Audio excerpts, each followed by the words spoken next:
Be ready start. अर्जदाराचे थोडक्यात कथन खालीलप्रमाणे. परिच्छेद. अर्जदार व सामनेवाला क्रमांक 1 हे पती पत्नी आहेत. त्यांचा विवाह हिंदू धर्माप्रमाणे आळंदी येथे 29/8/1997 रोजी झालेला आहे. हा त्यांचा प्रेमविवाह होता. त्यामुळे अर्जदार हिचे कुटुंबियांचा त्यांच्या लग्नाला विरोध होता.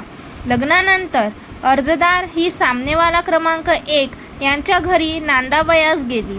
त्यावेळेस त्या घरामध्ये सामनेवाला क्रमांक 1 ते 3 सासरे, एक दीर संदीप व एक जाऊ स्नेहा असे एकत्र राहत होते. अर्जदार क्रमांक 1 ही टाकळी ढोकेश्वर येथे स्टाफ नर्स म्हणून नोकरीस होती. तेथे निवासाची सोय उपलब्ध होती.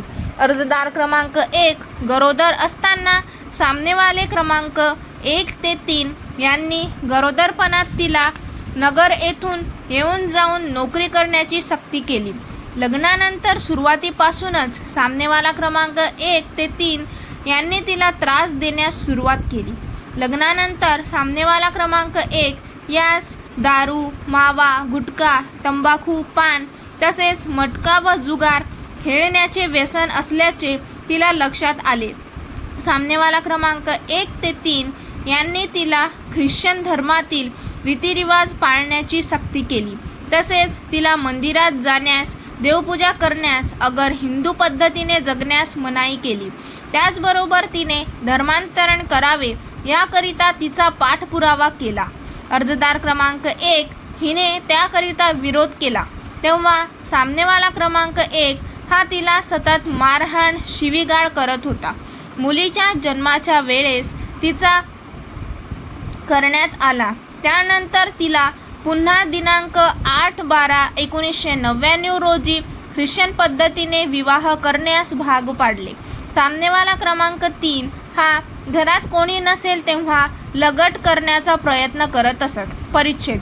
सामनेवाला क्रमांक 1 यास सांगितले तेव्हा त्याने तिला गलिच्छ भाषेत शिवीगाळ करून लाथाबुक्क्याने बेदम मारहाण केली.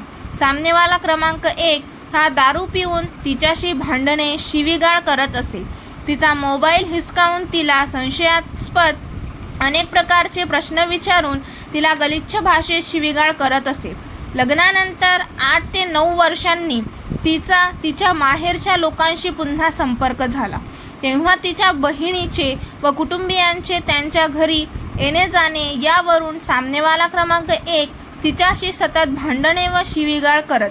दिनांक 24/12/2017 रोजी तिची बहीण काही कारणास्तव तिचे घरी आली असता त्यावरून सामनेवाला क्रमांक 1 याने तिच्याशी जोरदार भांडण करून तिला शिवीगाळ केली व लाथाबुक्क्याने मारून रात्री 11:30 वाजण्याच्या दरम्यान घरातून हाकलून दिले. त्यामुळे तिने दुसऱ्या दिवशी सकाळी तोफखाना पोलीस ठाणे अहमदनगर येथे तक्रार दिली. दिनांक 5/1/2018 रोजी त्याचे दिलासा सेंटर येथे जबाब नोंदवण्यात आला. त्यामध्ये त्याने अर्जदारांना व्यवस्थित वागणूक देईल असे लिहून दिले.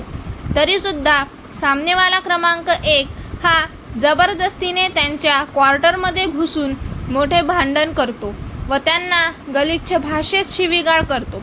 त्याचबरोबर स्वतःला इजा करून आत्महत्या करण्याची धमकी देत असतो. परिच्छेद. अर्जदाराचे पुढील कथन की सामनेवाला क्रमांक 1 याने तो करत असलेले काम मुलीच्या जन्मानंतर सोडले. त्यानंतर आज तागायत त्याने कधीही नोकरी, व्यवसाय अगर कोणताही कामधंदा केलेला नाही. सामनेवाला क्रमांक 1 ते 3 यांनी अर्जदार क्रमांक 1 हिचे अतोनात आर्थिक शोषण केले. सामनेवाला क्रमांक 1 याने अर्जदार क्रमांक 1 हिला वेगवेगळ्या कारणांसाठी तसेच मुलीच्या शिक्षणासाठी 4 चाकी गाडी घेण्याकरिता तसेच गृहकर्ज काढण्यास व ते परत फेडण्यास भाग पाडले. त्यामुळे अर्जदार क्रमांक 1 ही कर्जबाजारी झालेली आहे. सामनेवाला क्रमांक 1 ते 3 यांनी कर्जाच्या सर्व रकमा तिच्यासोबत भांडण, शिवीगाळ, मारहाण करून व कामाच्या ठिकाणी येऊन बदनामी करण्याची दहशत घालून त्या कधी मुलांना जीवे मारण्याची धमकी देऊन हिसकावून घेतले व ते स्वतःच्या व्यसनासाठी व हौसमौजेसाठी खर्च केले.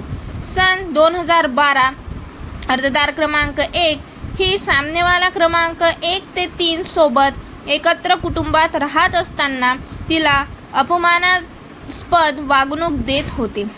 तिचा संपूर्ण पगार हिसकावून घेत होते. पैसे न दिल्यास तिला मारहाण करत होते. तसेच मुलांना सुद्धा मारहाण करत होते.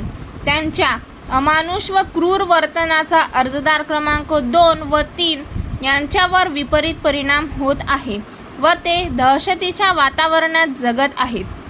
सामनेवाला क्रमांक 1 याने अर्जदार क्रमांक 1 हिला दारू पिण्याची जबरदस्ती करत होता.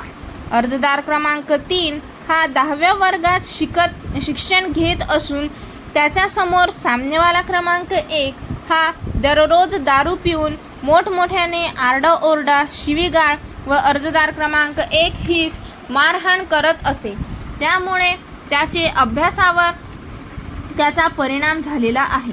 दिनांक 12/11/2018 रोजी क्षुल्लक कारणावरून सामनेवाला क्रमांक 1 यांनी अर्जदार क्रमांक 1 हिला लाथाबुक्क्याने मारहाण केली.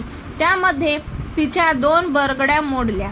दिनांक 18/1/2020 रोजी सामनेवाला क्रमांक 1 याने अर्जदार क्रमांक 2 हीच पैशाची मागणी केली व त्यास तिने नकार दिला असता तिला मारहाण, शिवीगाळ करून जीवे मारण्याची धमकी दिली व घराबाहेर हकलून दिले.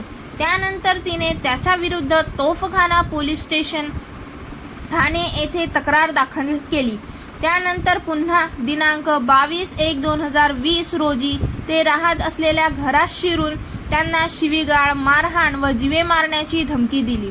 त्यानंतर तिने पोलीस ठाण्यात तक्रार दिली असता पोलिसांनी तिला सहकार्य केले नाही.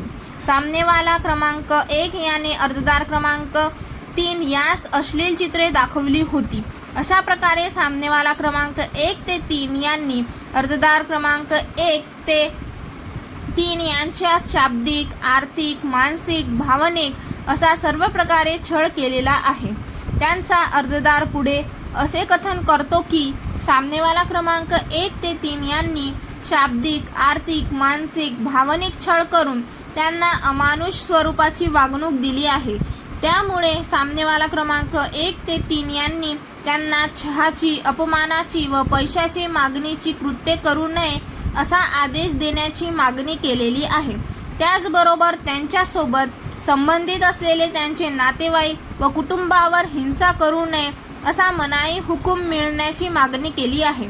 त्याचबरोबर सामनेवाला क्रमांक 1 ते 3 यांनी अर्जदार क्रमांक 2 व 3 यांना त्यांच्या शिक्षण संस्थेमध्ये तसेच भंडारी क्लासेस येथे जाऊन किंवा इतर कुठल्याही प्रकारे फोन करून, मेसेज करून अथवा त्यांच्या इतर नातेवाईकांमार्फत संपर्क ठेवू नये असा मनाई हुकूम देण्याची मागणी केलेली आहे. स्टॉप.